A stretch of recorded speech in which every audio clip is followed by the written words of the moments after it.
Subscribe now and press the bell icon. Never miss an update. नमस्कार दोस्तों, Hemant LP channel में आपका बहुत बहुत स्वागत है। दोस्तों, इस वीडियो में हम बात करेंगे मनोविज्ञान के एक बेहतरीन चैप्टर जिसका नाम है व्यक्तित्व यानी पर्सनालिटी। देखिए दोस्तों, जो व्यक्तित्व है, पर्सनालिटी है, यह लैटिन भाषा के पर्सोना शब्द से बना है जिसका अर्थ है वेशभूषा। यानी हम किसी का वेशभूषा देख के उसके व्यक्तित्व का आकलन कर सकते हैं। जैसे गांधी जी के व्यक्तित्व का आकलन हम उनके वेशभूषा से करते थे कि वो सत्य एवं अहिंसा के पुजारी हैं। वो ऐसे व्यक्तित्व के थे कि उनको बहुत कम क्रोध आता था, लोगों से प्रेम करते थे। वैसे ही रावण को देखा जाए तो उसके व्यक्तित्व को आप देख के पता लगा सकते थे कि रावण बहुत ही अहंकारी था। इसके अलावा मदर टेरेसा को देखा जाए तो बहुत ही दयावान थी मदर टेरेसा। ऐसे ही आप जो है दुर्वासा ऋषि को देखिए तो ऐसे व्यक्तित्व के थे कि वो हमेशा क्रोधी रहते थे। कहने का मतलब ये है कि किसी के वेशभूषा से हम उसके व्यक्तित्व का पता लगा सकते हैं। जैसे नाटक करते समय नाटक के पात्र अलग अलग वेशभूषा में आते हैं और वही आदमी, सेम आदमी अलग अलग तरह के परफॉर्मेंस करता है और उसमें पूरी तरीके से वह ढल जाता है, तो उस समय का उसका वह व्यक्तित्व होता है। वही एक्टर कभी हीरो का रोल करता है तो उसकी वेशभूषा अलग होती है, और वही एक्टर कभी विलेन का रोल करता है तो उसकी वेशभूषा अलग होती है। लेकिन दोनों के व्यक्तित्व जो है दिखाई देते हैं, उनके वेशभूषा से दोनों के व्यक्तित्व दिखाई देते हैं। अर्थात व्यक्तित्व जो है बाह्य गुणों की ओर संकेत करता है। तो आप कह सकते हैं कि व्यक्तित्व बाह्य गुणों की ओर संकेत करता है। बाह्य दर्शन की विधि जैसे वाटसन है, वैसे ही सेम चीज़ आप यहाँ पे कह सकते हैं कि व्यक्तित्व जो है बाह्य गुणों की ओर संकेत करता है। आपका व्यक्तित्व, आपके शारीरिक गुण, बाह्य गुण में क्या क्या होता है?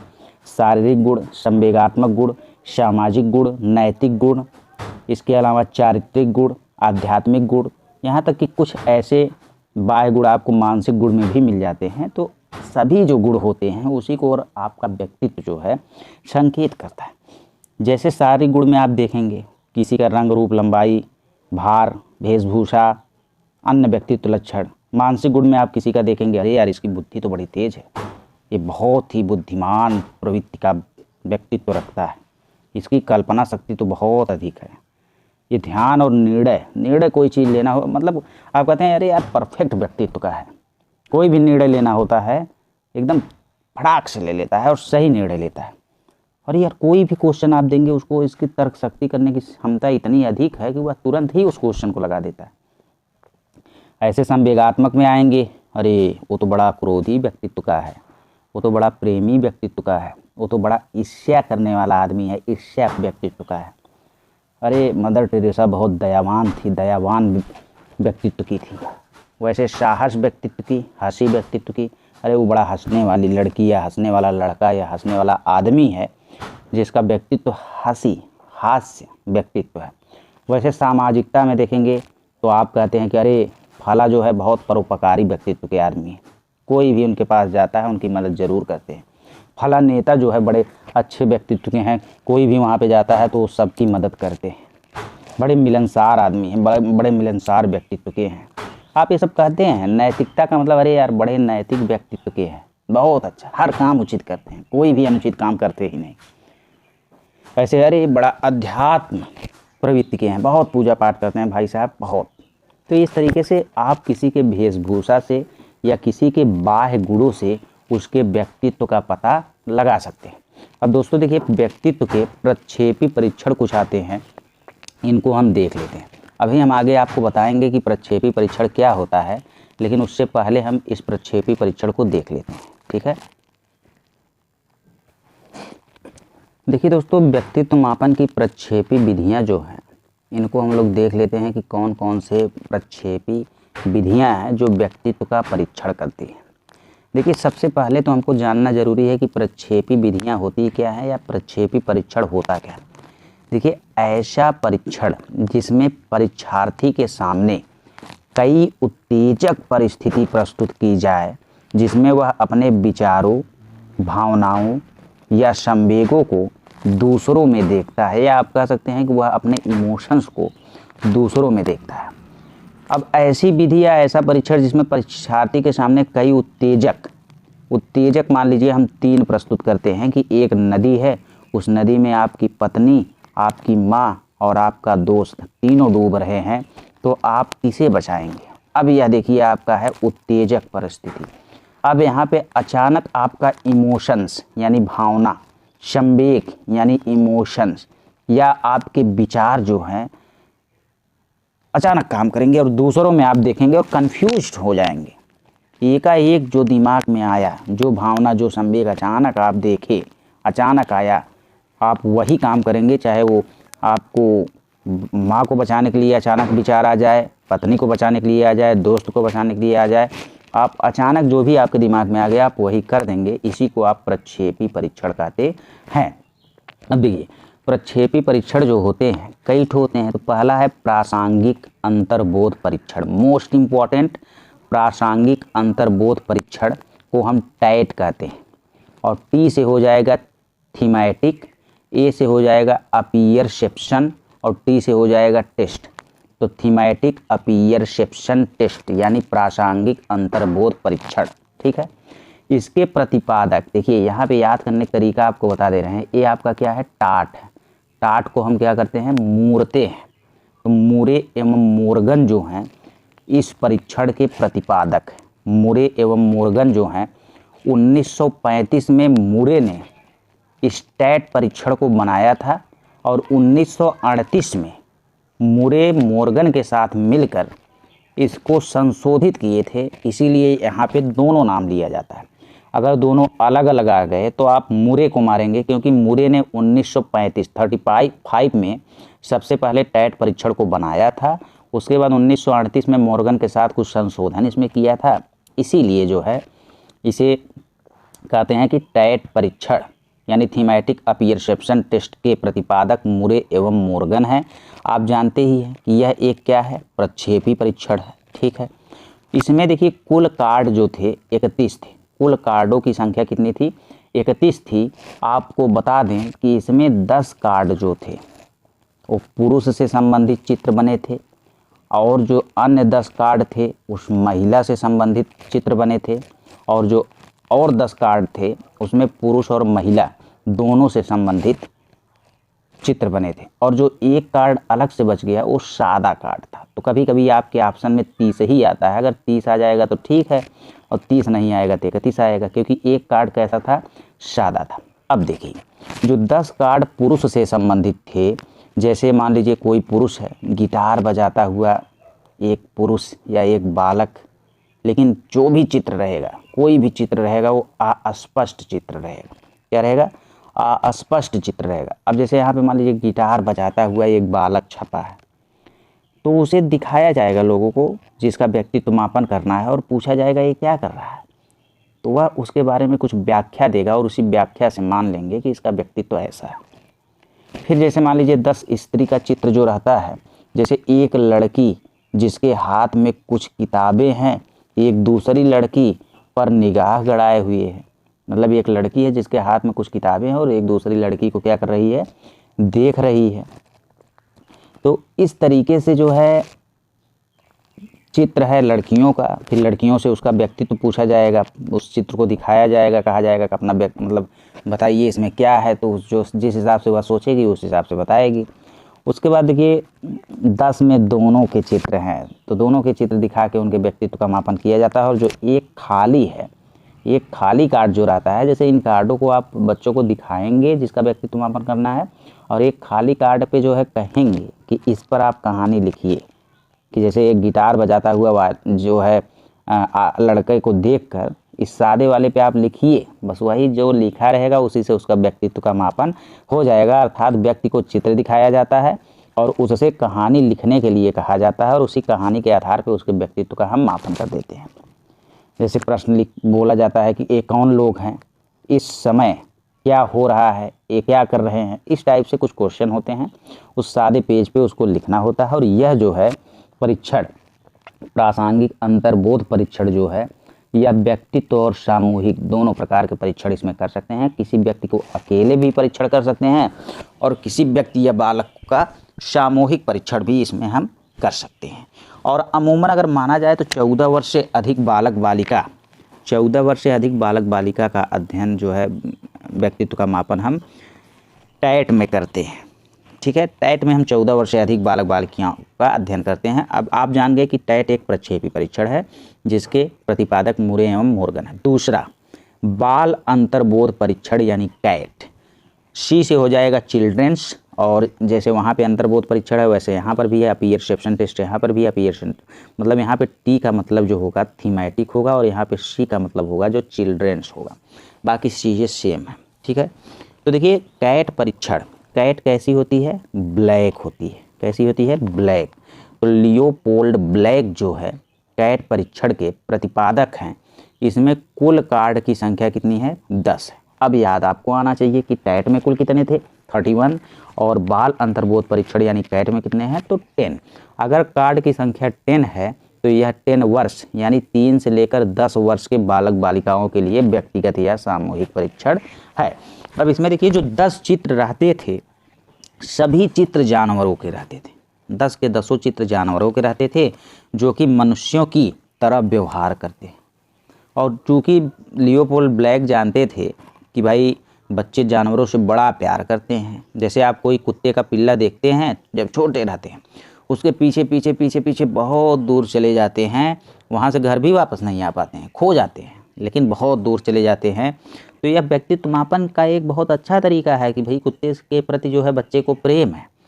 तो चित्र को दिखाकर बच्चों का व्यक्तित्व मापन करते थे। और इसमें भी कहानी लिखने के लिए कहा जाता था। जैसे भालू एक तरफ है और एक तरफ जो है ढेर सारे छोटे छोटे बंदर हैं। भालू और ढेर सारे बंदर जो है दोनों रस्सी को खींच रहे हैं। तो रस्सी को खींच रहे हैं तो उससे बच्चा बताता है कि भाई कई लोग मिल के जो है अगर एक रहेंगे तो एकता में बल होती है। तो इस तरीके से बच्चों का व्यक्तित्व मापन करते थे। ये 3 से 10 वर्ष के बालक बालिकाओं के लिए सामूहिक परीक्षण है। उसके बाद दोस्तों देखिए स्याही धब्बा परीक्षण आ जाता है। तो आप जानते हैं कि स्याही धब्बा परीक्षण को हम इंक ब्लॉट टेस्ट भी कहते हैं। और इसके प्रतिपादक जो हैं हरमन रोसा है। इंक ब्लॉट टेस्ट के प्रतिपादक हरमन रोसा। तो आपसे पहला क्वेश्चन पूछता है कि स्याही धब्बा परीक्षण या इंक ब्लॉट टेस्ट संबंधित है। तो यह संबंधित है व्यक्तित्व मापन से, और यह स्विट्जरलैंड के मनोवैज्ञानिक हरमन रोसा ने इसको दिया है। इसमें भी कुल कार्ड की संख्या कितनी थी, 10 थी। कुल जो 10 कार्ड थे इसमें 5 कार्ड जो थे वो सफ़ेद व काले थे, और जो 5 कार्ड और थे वो रंगीन थे। यानी कह सकते हैं कि जो 5 कार्ड थे वो सफ़ेद व काले थे और 5 कार्ड जो थे क्या थे, रंगीन थे। और इस कार्ड पे स्याही से कुछ धब्बे बने होते थे, और वही धब्बे जो होते थे जिसकी भावना जैसी रहती थी, जिसकी सोच, जिसका व्यक्तित्व जैसा रहता था, वह वैसे ही उस धब्बे को देख के सोचता था। अगर उसका व्यक्तित्व पॉजिटिव है, सकारात्मक है, तो वह पॉजिटिव सोच सोचता था। अगर उसका जो है सोच निगेटिव है तो निगेटिव सोचता था। जो पहले 5 कार्ड है उसमें आप जैसा सोचते थे वैसा ही उसमें दिखेगा आपको। ऐसा धब्बा ही बना रहता था कि जैसा आप सोचेंगे वैसा ही दिखेगा। यही आपका है स्याही धब्बा परीक्षण। एक है वाक्य पूर्ति परीक्षण, सेंटेंस टेस्ट। ठीक है, तो वाक्य पूर्ति परीक्षण जो है इसी को आप कहानी पूर्ति परीक्षण भी कहते हैं। यह भी एक प्रक्षेपी परीक्षण है। इसमें आपको अधूरे कुछ वाक्य दे दिए जाते हैं, या कुछ अधूरी कहानियाँ आपको सुना दी जाती हैं। उन अधूरे वाक्यों को आपको पूरा करना होता है, या उन अधूरी कहानियों को आपको अपने मन से, अपने विचार से इसको क्या करना पड़ता है, पूरा करना पड़ता है। तो ये भी आपका एक जो वाक्य पूर्ति परीक्षण है, ये भी आपका एक प्रक्षेपी परीक्षण है। तो TAT, CAT, ink blot test और वाक्य पूर्ति परीक्षण, ये 4 जो हैं इम्पॉर्टेंट प्रक्षेपी परीक्षण हैं। इसके अलावा दोस्तों देखिए एक प्रक्षेपी परीक्षण आपका क्लाउड पिक्चर टेस्ट है, जिसे स्टर्न ने दिया है, जो बुद्धि परीक्षण के में भी हैं। तो तो क्लाउड पिक्चर टेस्ट में बादल को दिखाकर आपके व्यक्तित्व का मापन करते थे। बादलों को दिखाया जाता था, आपका जैसा व्यक्तित्व था आप वैसा ही वहाँ पे सोचते थे। एक है draw a man test. Draw a man test जो है फ्लोरेंस गुड एनफ ने दिया है। ड्रा ए मैन टेस्ट जो है फ्लोरेंस गुड एनफ ने दिया है, कुल मिला जुला कर आप कह सकते हैं गुड ने दिया है, जिसमें चित्र दिखाकर, चित्र बनाकर आपके व्यक्तित्व का परीक्षण करते थे। इसके अलावा शब्द साहचर्य परीक्षण भी एक प्रक्षेपी परीक्षण है। तो आपको इतने प्रक्षेपी परीक्षण को याद रखने हैं। और सबसे बड़ा क्वेश्चन ये है कि आपको एक ये भी याद रखना है कि 16 पीएफ परीक्षण जो है यह प्रक्षेपी परीक्षण नहीं है। 16 पीएच जो 16 पीएफ व्यक्तित्व परीक्षण है इसे रेमंड कैटल या कैटल ने दिया था। और यह जो है एक प्रक्षेपी परीक्षण नहीं है, बल्कि यह एक अप्रक्षेपी परीक्षण है। तो दोस्तों जो प्रक्षेपी परीक्षण होता है वह व्यक्ति के जो छिपे हुए गुण होते हैं, जो छिपे हुए पहलू होते हैं उनको मापने के लिए किया जाता है। और अगर पूछेगा 16 पीएफ परीक्षण यानी 16 पर्सनालिटी फैक्टर व्यक्तित्व परीक्षण है लेकिन प्रक्षेपी परीक्षण नहीं है, अप्रक्षेपी परीक्षण है, इसे कैटल ने दिया है। ठीक है, मोस्ट इंपॉर्टेंट क्वेश्चन। अब कुछ व्यक्तित्व के सिद्धांत हम लोग पढ़ते हैं। तो व्यक्तित्व के सिद्धांत में सबसे पहला सिद्धांत आपका आता है डब्ल्यू आलपोर्ट। तो डब्ल्यू आलपोर्ट ने सील गुण का सिद्धांत दिया है। देखिए दोस्तों, सील गुण का सिद्धांत जो है कई लोगों ने दिया है, लेकिन सबसे फेमस है डब्ल्यू आलपोर्ट का सील गुण का सिद्धांत। तो सील गुण का सिद्धांत जो है व्यक्तित्व का सिद्धांत है। तो देखिए, व्यक्तित्व एक मनोशारीरिक गुणों का संगठन है। यह किसने कहा? डब्ल्यू आलपोर्ट ने। अब मनोशारीरिक गुण ही जो होते हैं वो सील गुण होते हैं, यानी जो आप में कुछ अलग गुण हो, बेहतरीन गुण हो। जैसे गांधी जी में सत्य एवं अहिंसा, मदर टेरेसा में दया की भावना, और दुर्वासा ऋषि में क्रोध का गुण, ये सारे के सारे सील गुण है। सील गुण ये सब है। सील गुण कई प्रकार के होते हैं। एक जैसे सामान्य सील गुण होता है, एक सामान्य सील गुण होता है, एक विशिष्ट सील गुण होता है, और कई प्रकार के होते हैं, अभी हम लोग देखेंगे। इसमें केवल शारीरिक गुण ही नहीं बल्कि मानसिक गुण भी सम्मिलित है, इसलिए व्यक्तित्व को गत्यात्मक संगठन कहते हैं। ठीक है, अब देखिए, इन्होंने गुण को 3 प्रकार से बांटा। एक को कहा सतही गुण, एक को कहा केंद्रीय गुण, और एक को कहा द्वितीयक गुण। ठीक है, तो दोस्तों देखिए, सतही गुण जो होता है, हमेशा दिखने वाले गुण को हम सतही गुण कहते हैं, जो आसानी से दिखते हैं। जो गुण आप में आसानी से दिख जाता है उसे हम सतही गुण कहते हैं। जैसे ईमानदारी, कोई ईमानदार व्यक्ति है, जैसे गांधी जी ईमानदार थे, तो ईमानदारी उनमें आसानी से दिख जाता था, तो उसे हम सतही गुण कहते हैं। केंद्रीय गुण, जैसे जिसके कारण उनको यूनिक पर्सन माना जाता है। जैसे आप सत्य एवं अहिंसा, गांधी जी को सत्य एवं अहिंसा के कारण यूनिक माना जाता है, तो इसी केंद्रीय गुण को ही हम विशिष्ट गुण भी कहते हैं। केंद्रीय गुण को हम विशिष्ट गुण भी कहते हैं, सतही गुण को हम सामान्य गुण भी कहते हैं। तो जो सामान्य गुण है कभी भी कहीं पर भी आसानी से दिख जाता है। जैसे प्रशंसा, आपके अंदर प्रशंसा करने का व्यक्तित्व है, गुण है, सम्मान देने का गुण है, सहयोग करने का गुण है। ये सारे गुण जो है बड़े आसानी से मिल जाते हैं। तो सम्मान करना, प्रशंसा करना, सहयोग करना, ईमानदारी दिखाना, ये सारे गुण जो है सतही गुण है। केंद्रीय गुण यानी विशिष्ट गुण, जो जल्दी दिखते नहीं, अर्थात विशिष्ट व्यक्तियों में पाए जाने वाले शील गुण को हम विशिष्ट गुण या केंद्रीय गुण कहते हैं।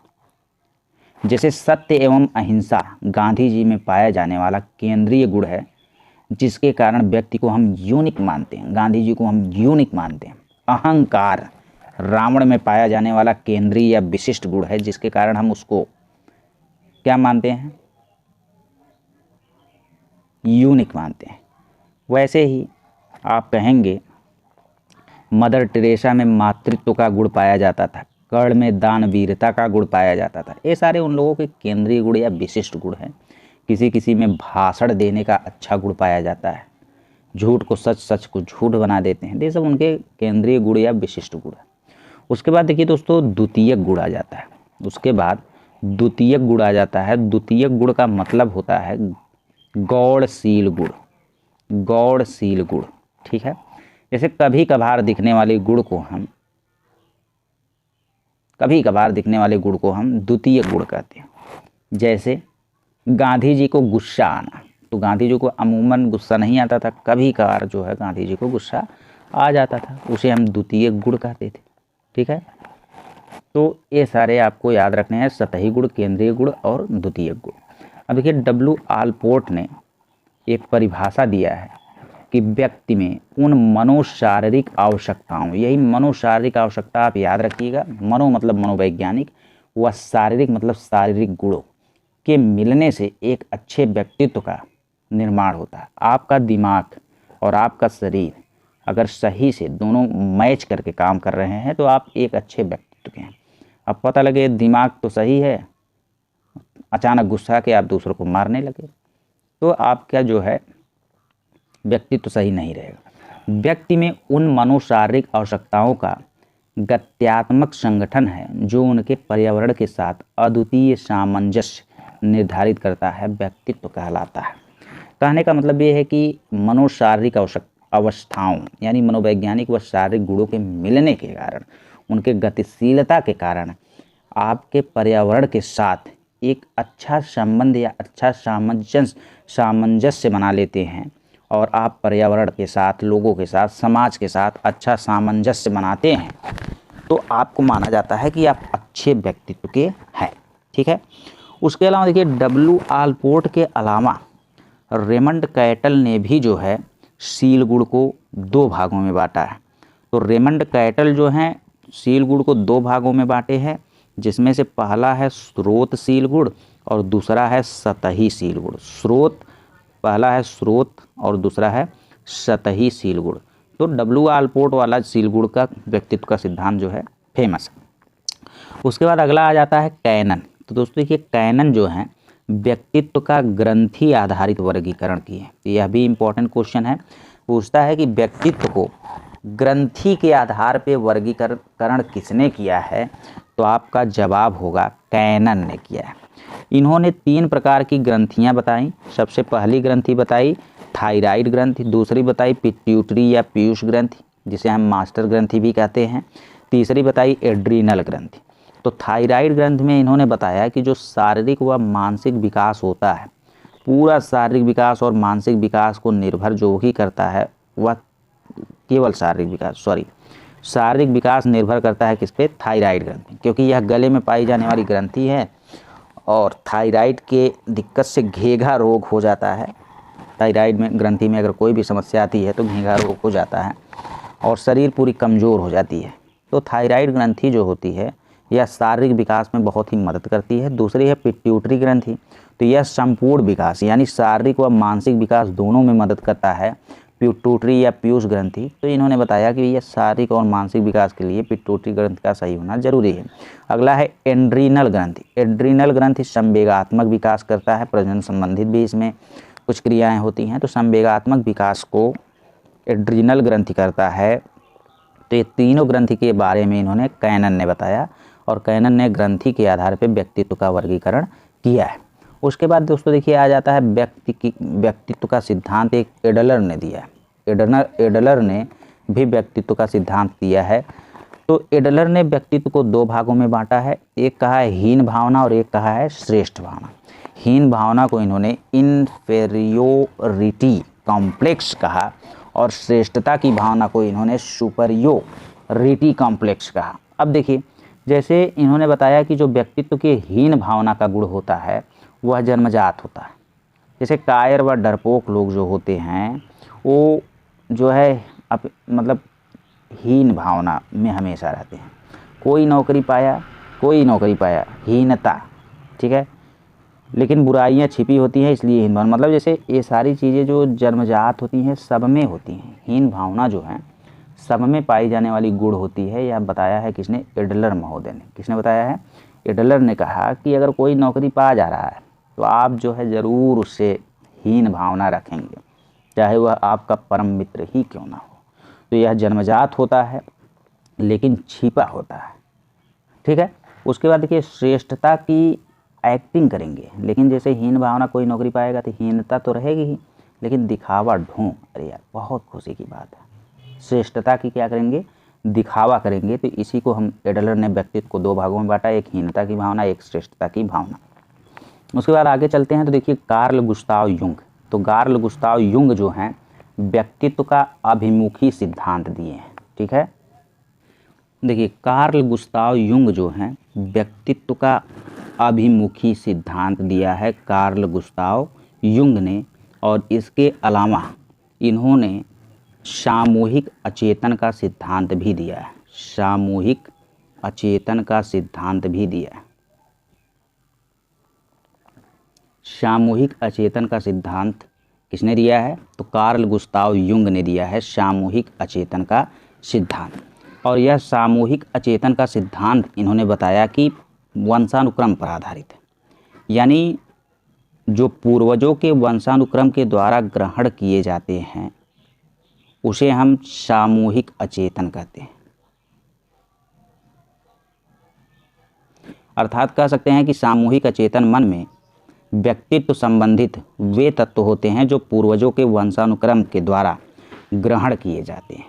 यानी जो भी आपके अचेतन मन में सोच आती है, जो भी सोच आपके अचेतन मन में अचानक आ जाती है कि अरे हमको हवाई जहाज़ खरीदनी है, हमको साइकिल खरीदनी है, हमको ट्रक खरीदनी है, यह आपके पूर्वजों से ही आपके दिमाग में आई है, आपके पूर्वजों के वंशानुक्रम से ही आपके दिमाग में आई है। यही इन्होंने कहा है कि सामूहिक अचेतन मन में व्यक्तित्व संबंधित वे गुण होते हैं जो पूर्वजों के वंशानुक्रम के द्वारा ग्रहण किए जाते हैं। इसके अलावा देखिए कार्ल गुस्ताव युंग जो हैं इन्होंने व्यक्तित्व को 3 भागों में बांटा है। जो व्यक्तित्व का अभिमुखी सिद्धांत दिया है, इस अभिमुखी सिद्धांत को 3 भागों में बांटा है, जिसमें से पहले को इन्होंने अंतर्मुखी व्यक्तित्व का कहा, अंतर्मुखी व्यक्तित्व।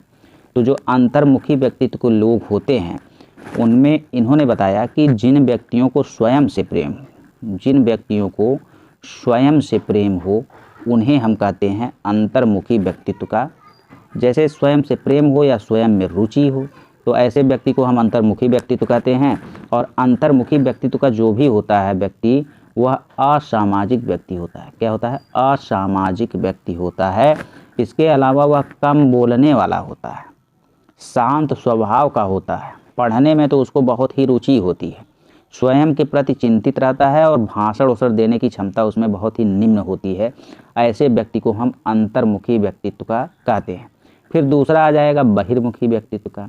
तो जो बहिर्मुखी व्यक्तित्व का होगा, जिसकी रुचि स्वयं में ना होकर दूसरों में हो, जो सामाजिक व्यक्तित्व हो, बातचीत करने में बहुत ही तेज हो अर्थात बातूनी हो, भीड़ भाड़ में रहने वाला हो, कार्य करने की शक्ति हो, साहसिक कार्यों में रुचि हो और स्वयं के प्रति कम चिंता हो, ऐसे व्यक्तित्व के बालक को या व्यक्ति को हम बहिर्मुखी व्यक्तित्व का कहते हैं।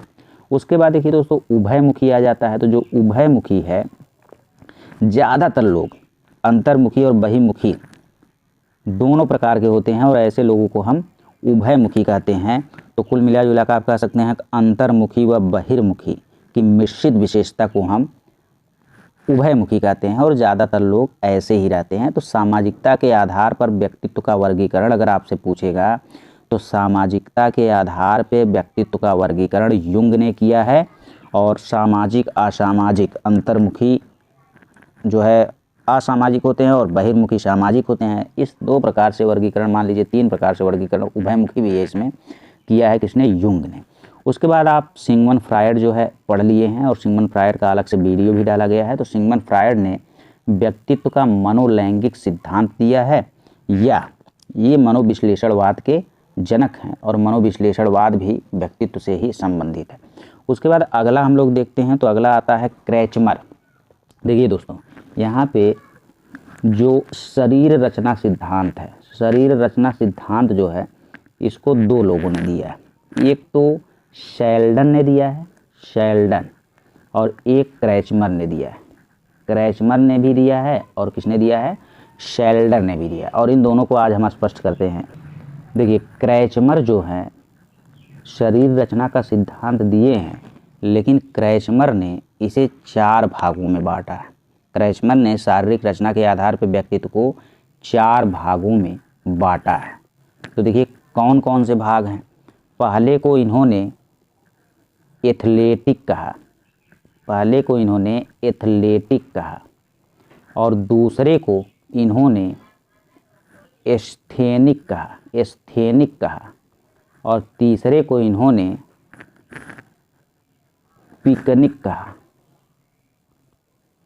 और चौथे को इन्होंने डिस्प्लास्टिक कहा। ये 4 प्रकार से क्रैचमर ने व्यक्तित्व को बांटा है। इसके अलावा दोस्तों देखिए जो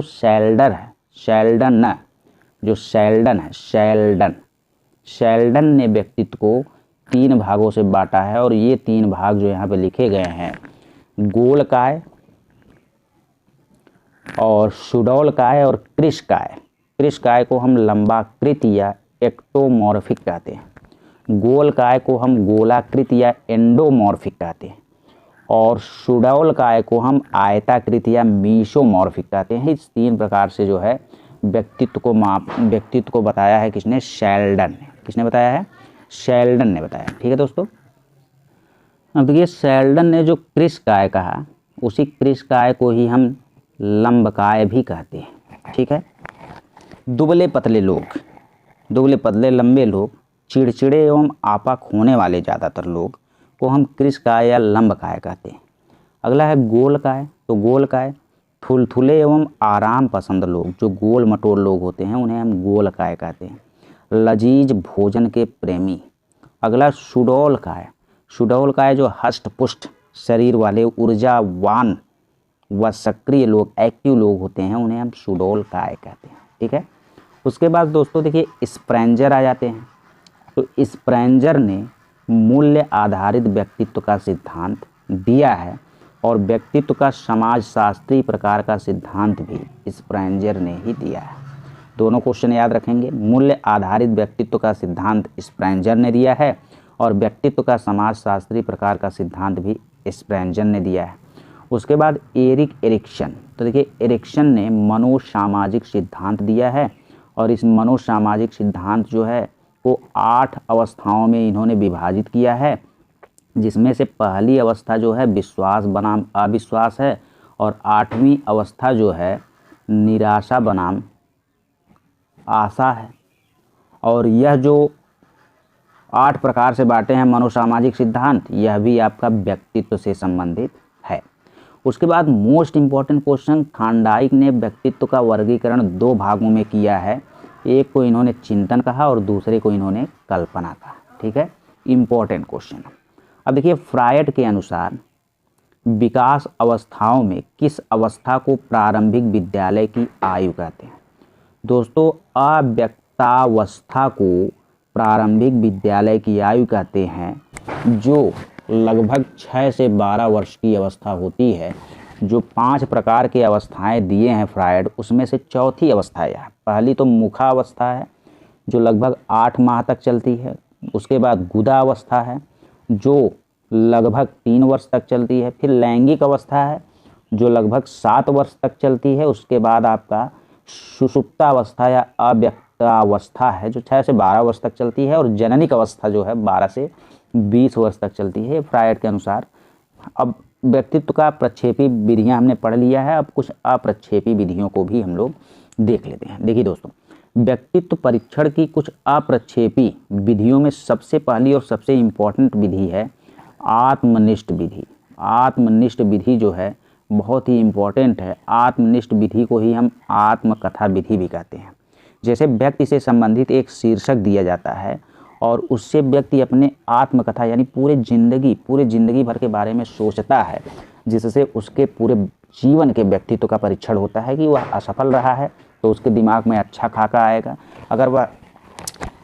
अगर वह सफल रहा है तब उसके दिमाग में अच्छा खाका आएगा, और अगर वह असफल रहा है तो उसके दिमाग में खराब खाका आएगा। जैसे गांधी जी का व्यक्तित्व है, गांधी जी अगर पूरे जीवन के बारे में अपने सोचें तो सफल रहे हैं तो आत्मनिष्ठ विधि के द्वारा भी वह अपने व्यक्तित्व का परीक्षण कर सकते हैं। इसके अलावा दूसरा है वस्तुनिष्ठ वस्तुनिष्ठ, दो इम्पोर्टेंट हैं, वस्तुनिष्ठ विधि के द्वारा व्यक्ति के बाह्य आचरण का अध्ययन, जैसे ईमानदारी। जैसे वस्तुनिष्ठ प्रश्न होता है तो 4 ऑप्शन होते हैं ना, तो ऐसे देखिए ईमानदारी का परीक्षण हमने कर लिया, ठीक है, बेईमानी का परीक्षण कर लिया, नैतिकता का परीक्षण कर लिया, चरित्र का परीक्षण कर लिया। ऐसे ही अलग अलग पक्षों का अलग अलग परीक्षण करना ही वस्तुनिष्ठ परीक्षण कहलाता है, ठीक है। और आत्मनिष्ठ परीक्षण आपको बता दिए, आत्मकथा विधि भी इसे कहते हैं, ठीक है। उसके बाद दोस्तों देखिए प्रश्नावली विधि, जैसे कोई भी परीक्षण हो उसमें प्रश्न पूछा जाए और उस प्रश्न के उत्तर के आधार पर जब व्यक्ति का परीक्षण किया जाता है तो उसे प्रश्नावली विधि कहते हैं। सेम वही साक्षात्कार विधि है, इंटरव्यू लिया जाता है। तो कई लोग मिलकर एक बच्चे का इंटरव्यू लेते हैं, तब उनके व्यक्तित्व का जो भी परीक्षण पता चलता है उसे साक्षात्कार परीक्षण कहते हैं। व्यक्तिगत इतिहास विधि, तो देखिए व्यक्तिगत इतिहास विधि में जैसे कोई बच्चा हमेशा टॉप कर रहा है, नंबर 1 पे आ रहा है, तो उसके व्यक्तित्व का परीक्षण करने के लिए उसके इतिहास को जानना जरूरी है कि उसके माता पिता क्या करते थे, बहुत तेज़ थे कि बहुत कमज़ोर थे, कैसे बच्चा इतना तेज़ हुआ, उसके पूरे इतिहास को जानना ही व्यक्तिगत इतिहास विधि है। निरीक्षण विधि, निरीक्षण विधि का मतलब जैसे आप जो है मौखिक टेस्ट ले लीजिए, इन्फेक्शन, ठीक है, निरीक्षण करिए तब व्यक्तित्व का परीक्षण करते हैं, तो निरीक्षण विधि। समाज नीति विधि, देखिए सामाजिक नीति विधि को समाज मिति विधि भी कहते हैं। तो समाज नीति विधि जो है समाज से आपके व्यक्तित्व को देखा जाता है कि आप जो है आपकी नैतिकता क्या है, आप चारित्रिक विकास कितना हुआ है, इन सब पक्षों को जब देखा जाता है तो सामाजिक नीति विधि के द्वारा व्यक्तित्व का परीक्षण होता है। फ्रायड ने बताया स्वप्न विश्लेषण विधि, स्वप्न विश्लेषण विधि के द्वारा भी जो है व्यक्तित्व का मापन होता है। मानदंड मूल्यांकन विधि, तो आपके अंदर मानदंड का मतलब है कि समाज के अनुरूप आप कितना काम कर रहे हैं और समाज के विरोध में आप कितना काम कर रहे हैं, क्या सामाजिक मानदंड के अनुसार आप काम कर रहे हैं, तो आपके उन मानदंडों को अगर मूल्यांकन किया जाता है तो उसे मानदंड मूल्यांकन विधि कहते हैं। स्वतंत्र साहचर्य परीक्षण FWAT, तो स्वतंत्र साहचर्य मतलब संबंध, किसी चीज़ से संबंध बना के, जैसे मान लीजिए कोई पढ़ाई लिखाई की चीज़ है, लेकिन वही जैसे क्लाउड पिक्चर टेस्ट है, बादल से संबंध बना दीजिए, धब्बा वाला धब्बा से जो है संबंध बना दीजिए। ऐसे ही उन दोनों को छोड़कर किसी अन्य से संबंध बना के स्वतंत्र रूप से जब हम परीक्षण करते हैं तो उसे स्वतंत्र साहचर्य परीक्षण कहते हैं। इससे भी व्यक्तित्व का परीक्षण होता है। इसके अलावा आपका मनोविश्लेषण विधि भी आ जाता है, विश्लेषण विधि भी आ जाता है। इन सबसे जो है व्यक्तित्व का मापन हम करते हैं। एक क्वेश्चन आता है आपके एग्जाम में कि व्यक्तित्व का सामाजिक अधिगम सिद्धांत, तो व्यक्तित्व का सामाजिक अधिगम सिद्धांत किसने दिया है, तो बंडूरा व वाल्टर ने। कभी कभी बंडूरा ही आपके ऑप्शन में आएगा, कभी कभी बंडूरा व वाल्टर आ जाएगा, ठीक है। तो इस तरीके से व्यक्तित्व नामक चैप्टर पूरा आपका खत्म हो गया। अब यहाँ से कोई दिक्कत आपको नहीं होनी चाहिए। धन्यवाद दोस्तों।